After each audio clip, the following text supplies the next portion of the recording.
Hello everyone, welcome to another video. So today I wanted to ask you guys some questions, just self-reflective, digging a little deep. And this is because it seems so still deep-rooted in a lot of women, a lot of young women. And when I say young, I mean like if you are still in the land of the living, if you still have your thoughts and your ideas and you are still you are young. Age is nothing but a number. Age is nothing, and time and numbers is nothing but a construct that we have, created to keep track in some way of, a period around events and things like that. But it shouldn't be this limiting thing that constricts us and makes us fearful and makes us worry and anxious. Okay? So we're just going to get that, And I talk a lot about how when I was 25 and I was like, oh my God, I'm almost 30. I can't keep living like this. It wasn't so much, look at these geese. It wasn't so much because I felt like, oh, I'm getting old, but, wow, a decade is almost over. But I shouldn't even have to look at it that way. I shouldn't look at it that way. Another decade is another blessing. What you can have is another decade better than the next. So anyway, no matter how young you are, whether you're 100 or 21, 19, I give it 18, 19, 20, 18, you're an adult. But why do we still struggle with deserving, giving ourselves permission, believing in things that like, okay, am I allowed? Can that work for me? Can that be for me? Is there space for me? Is there anything left for me? Is that a possibility for me? I hear that a lot. I see that a lot. I read it a lot, on Instagram and on YouTube and just out in the world. It's just like, we've got to, first of all, why do we do that? And where do we get it from? And why do we choose to, let me use this for example. Pick this up. This is the weight of this, brick got some weight to it. And then, okay, look at it, smell it, taste it, whatever you do to identify something, look. And then because it's not very pleasant, continue to like, okay, well, I'm gonna just hold on to this because I don't know. I don't know. This could represent anything. I'm just gonna hold on to this. I'm just gonna just put it in my purse, set it around, bring it on a date, bring it to my job, bring it in the bathroom with me, put it, you know what I mean? Like, and this is a hindrance. This is cumbersome. This don't make no sense. Why? And someone could look at you and be like, what are you doing with that? What's in your hand? You'd be like, oh, I dropped it. But no, seriously, you should drop it, but you're not. And so someone can say, what's that in your hand? What you got right there? And you're like, oh, okay, this is like my belief in, or my doubt in myself. Or this is like thinking that men don't date women with children. Or this is me thinking that I'm too old to start something new, too old to, or too damaged goods, I've been through too much. I have too many baby daddies. I have too much credit issues, too much debt. I don't make enough money, or everything that I've been through, coming from my background, these are the things that I just don't think that, I don't know, and I don't know why I can't let this go. I don't know why I feel the need to bring this around and make this a distraction, because if you don't carry these things with you and bring it up, it's not noticeable. If this is out of sight, now, let me go back to, if this is out of sight, no one would know. Who can ask you? Who can judge you? Who can question you? Ask.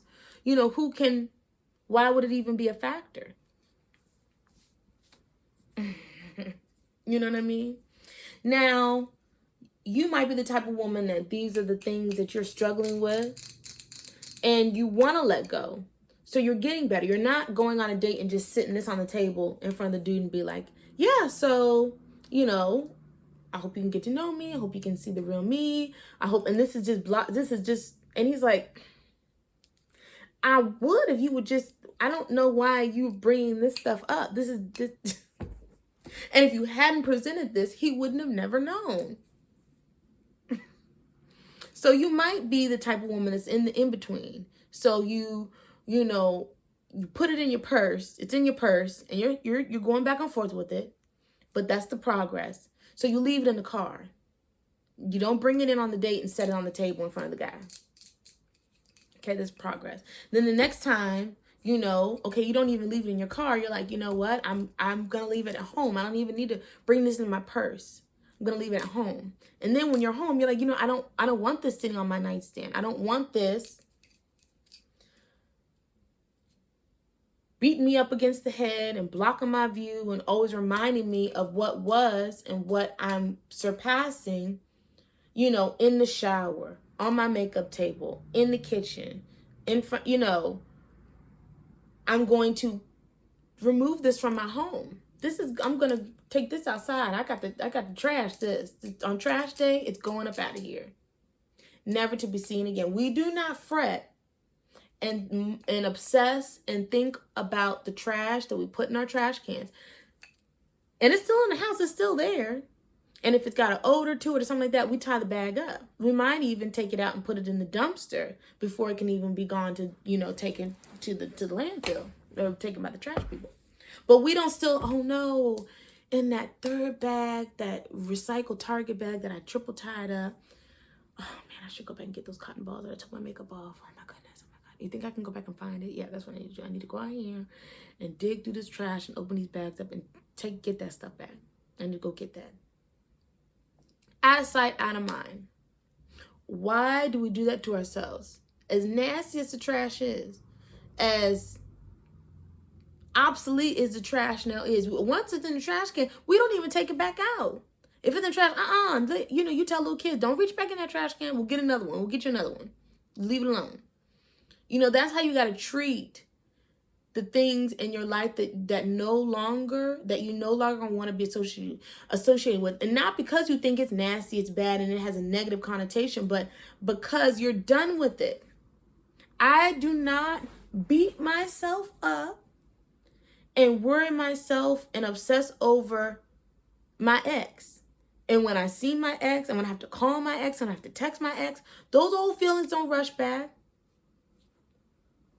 Those things, I don't allow those things to what? Affect the new me, the current me. I've taken that trash out. It is what it is. It was what it was. Having children is just a part of nature, a part of life. We are not going to allow having children to keep us from not only dreams and desires and goals and this major stuff, but basic stuff. And I mean basic. We got to get out of that. Why does having a little human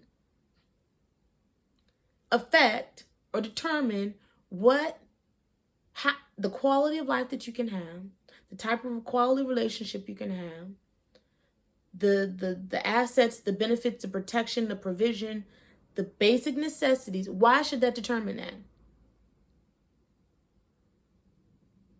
Why is a woman that does not have any children better or competing with you or above you or like, what does she have to do with you?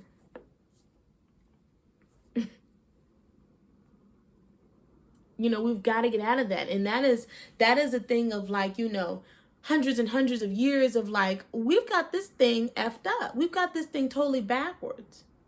And if you don't want to get all into the, you know, what happened on a historical level, on a spiritual level, and everything in between, you can just decide for yourself from this point on, me being who I am and me going through what I went through does not matter. So what, you don't deserve to feel the sunshine and have, you know, breath and air and clean water and food too? Why do you believe that? And where did you get those beliefs from? And if you stop fearing and giving power to these fears or these questions or this self-doubt, excuse me, you would stop coming into contact with people that seem to almost mirror you and make you believe it's so. Because it's a fear.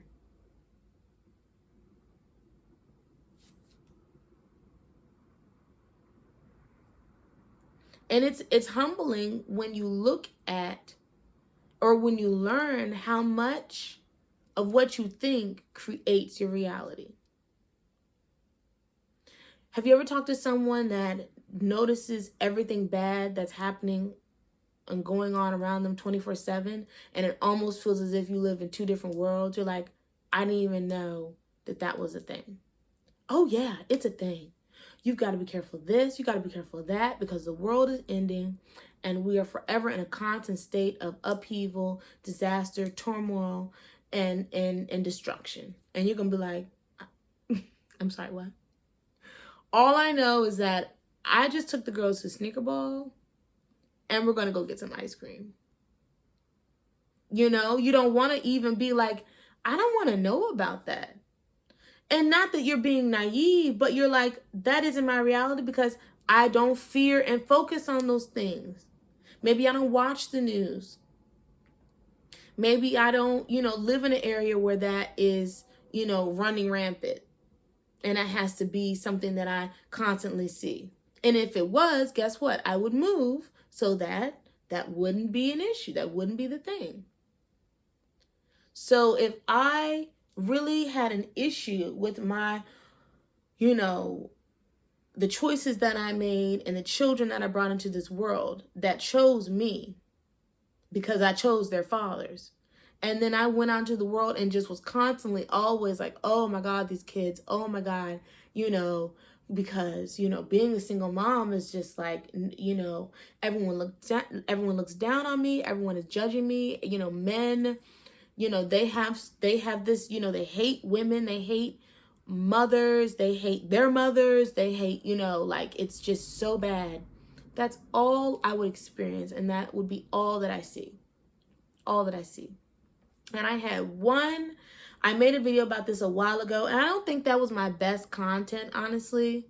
I probably muddled through that, but the point was the same about, why people feel the need to say that they shouldn't date single mothers.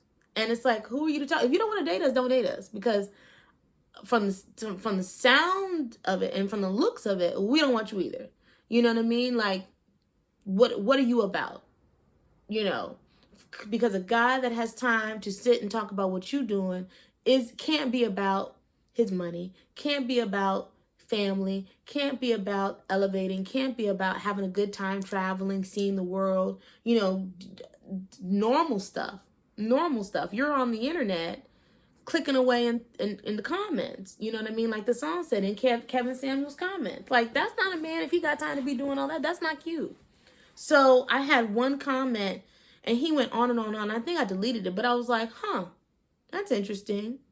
Don't care. Don't even know you. Don't even, but because in my experience and in this world, in this real time, pinch me, I'm here.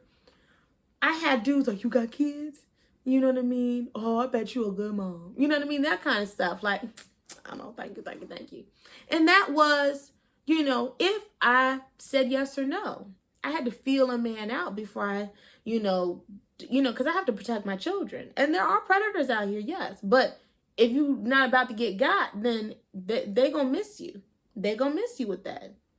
Because you're not the type of woman that opens her mouth and opens her door to any old Joe Blow that shows an interest in her and her children. Sometimes it'd be weird. Like, that's not the good type of attention. That's not the right type of energy. You know what I mean? Like, you're a little too eager. You know what I mean? So yes, there's a fine line. But the ones that, knew me and knew me well, and I had a relationship with, not like a relationship like that, but like I knew them doesn't necessarily mean we're always in a romantic relationship, but we just had a connection. You know, they was very supportive of me doing what moms do. Very supportive and interested in how you doing, what you doing. And I'm like, I'm at gymnastics. I'm at the park. We're going on a trip. You know what I mean? And they're like, oh, okay, bad. That's so nice. Blah, blah, blah, blah, blah. You know what I mean? And life goes on. Life goes on. Just like you go to the bathroom, just like, you know, you brush your teeth every day. You know what I mean? It doesn't matter. They're not threatened by their presence. They got kids of their own. You know what I mean? The children aren't even, in fact, it's really the big kids, the tall kids that complicate things and make things like, okay. You know what I mean? But my point in all this is that you have to know that you are deserving regardless. You have to know that anything is for you on the other side of you claiming it, going to get it. That's like saying, you know, free prize, enter the drawing or sign up to win or claim your prize. Go get it. Go get it. Because there's no lack. There's no rules in this universe that say women with children can't have what everybody else got and more and then some. This is not real. It's not true. And I can't wait to see more of us pop up on the scene and be like, bam, boom. You know what I mean? Whatever your goal and desires may be, because there is no limit. You know what I mean? If we need to see a single mom astronaut, take the kids, bundle the kids up, put them on the ship. If we need to see single moms, you know, killing it as CEOs, breastfeeding at the table. I don't know, whatever. I'm talking like, you know, history breaking, you know, groundbreaking, history making, like, get out of your head. Get out of your own way. Pull her tits out and keep it moving. Like, shock the world kind of thing, because it's like, do we need a pregnant president? Do we need a woman that's got 10 kids that, you know, changes history and does, I don't know, just does something that's never been done before? I don't know. Make up something, because this thing of limiting us as a group, when mothers are literally the lifeline of civilization, and there are millions of leaders and visionaries and artists and everything in between, amazing, beautiful people that were raised by single mothers and who were just fine with these single mothers wearing both hats. Not because maybe they wanted to, but because they had to. But guess what? Everybody turned out okay. Everybody was okay. You know what I mean? It's not a big deal unless you make it a big deal. It's not a barrier unless you believe it's a barrier. It's not something that's going to hem you up unless you let it hem you up. It's like, if you want to go behind yourself and lay out booby traps, bear traps, mouse traps, and everything in between, and then like scratch your head and wonder why, you know, it's so rough for you and you can't make it out the door, that's on you, boo-boo. You know what I mean? Because it really isn't a big deal. And there's no reason why you can't run with the best of us, run with the top dogs, big dogs, and have it all. You and them kids. And I saw the funniest meme. The stepchild, or I think the mom was dating a rich guy, and so the kid had a spread, and it was like, you know, when your mom is arguing with her rich boyfriend or your rich stepdaddy, one of the two, and she's like, no, fine, it's over, leave, and he's like, no, speak for yourself, because I'm good over here, you know, because it's a trickle down, and a generous man and a real man. And he's got enough for you and them babies. And he's not going to be like, well, where's your baby daddy? How much child support do you get? You know what I mean? And do you take care of your kids? And how much is that going to cost? No, they're going to be like, you want the kids to do camp? You want the kids to do an activity? Did you get their lunches? Did you get to buy them clothes? Or you going to the mall? What you need? What are you doing? Like, that's pennies to the dollar to me. I don't care. I just say what you need. Closed mouths don't get fed. It's not a big deal. It's not a big deal. And I've said this before on my channel, not to brag. And it's not about, a numbers thing of like, how many boyfriends or how many friends have I had or how many guys have I dated? But more so of like, look, if I can do it, you can do it. Because I've talked to men that were, in all different phases of life, at all different incomes, obviously on the higher side, of their careers. And the ones that I did feel comfortable sharing, like, yeah, I have kids. They paid for the babysitters. They helped with Christmas, birthdays, and everything in between, gifts, whatever I wanted, whatever I was doing. Hey, what you doing? I'm in the mall. Oh, okay. What you buying? Shoes and clothes for the kids. And, we'll get you something too. You know what I mean? And there goes a cash app. It's not a big deal. It's not a big deal. It's just like life. It's like for the real ones, they're silent. And it's like they don't even have to like make waves or to convince, the nanosphere and all these other groups or whoever that they about that life. They bad about it. They really don't. They really don't. You know what I mean? It's just not a big deal. Because there's no lack. Because there's enough. Because it's not a big deal. So get you some. Get you one. All you need is one. You know what I mean? And live your life. And have fun with this. Because, your kids are going to get older. And you don't want to look back and be like, wow, I was just a mom for, 18 years. And I lost touch with what I like to do and having fun and connecting with people or dating or, doing whatever because I was so afraid of rejection that didn't exist. I was so afraid of, not being a dedicated mom or feeling like I didn't do enough as a mom or whatever it is that you think. It's not real. It's not real. But it is real if you make it real. But in reality, it's not a real threat. It's not really a real thing. You see what I'm saying? So it's like trying to explain what's that fear of like holes, trypophobia or something like that. It's like, have you ever been swallowed up by a black hole, dark hole? Have you ever had, something with a bunch of holes just consume you and torture you until you could just, that resulted in your fear? No, you just don't like it and you have a fear of it because you've decided that like that makes you uncomfortable. But it's not a real threat. You show somebody a picture of the sign of a picture of some holes and they just lose their shit. You're like, oh my God. And it's a real bodily reaction, an emotional reaction to something that you're just like, but it's in front of you, but there's nothing to it. And so that's why I'm going back to this. Don't let a thought or a fear or a belief, a false belief, don't give it power to turn into this big spooky thing. Don't let it keep you from what you say you want. And live your life. And if you need help getting past these things, go get the help, baby. And I mean real help. Don't talk to your girlfriends, don't talk to your mama, and don't talk to your coworkers. They're not the ones. You need to get real help so you can move past these things. So you can check these things off and live your best life. Thanks for watching. Until the next one. Peace. Bye.